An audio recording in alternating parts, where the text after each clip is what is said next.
C'est une première pour le centre T'éveil Été. Il a accueilli aujourd'hui 12 stagiaires sans abri en réinsertion professionnelle.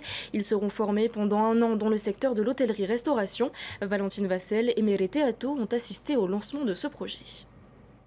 Donner la canne à pêche plutôt que le poisson. Telle est la devise de cette formation de réinsertion.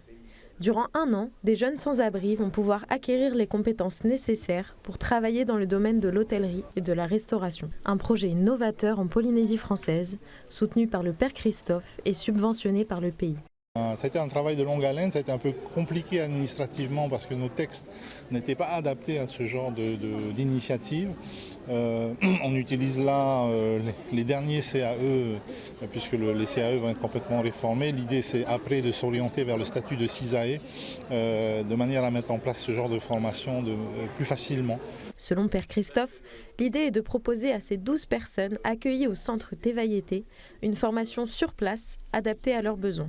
Par exemple, les formations commencent à 9 h et non pas à 7 h 30, après qu'ils aient mangé, après voilà. On adapte d'abord. Ensuite, ils sont chez eux, c'est-à-dire qu'ils peuvent laver leur linge sur place. Quand ils vont fumer la cigarette, ils sont chez eux. Pour les formateurs bénévoles, l'enjeu de ce projet n'est pas seulement d'offrir une chance aux plus démunis. Il s'agit aussi de leur redonner confiance en eux et de changer le regard que la société leur porte. Ils sont très accueillants, ils ont l'air très motivés et ils sont contents d'être là. Ils se rendent compte qu'ils ont une main qu'on leur tend, c'est une deuxième chance pour eux.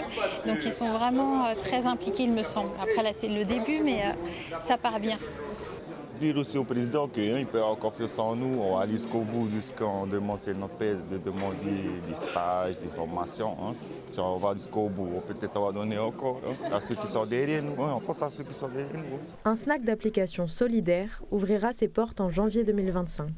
L'occasion pour les stagiaires de mettre leurs enseignements en pratique et de reverser les bénéfices des repas vendus aux plus démunis.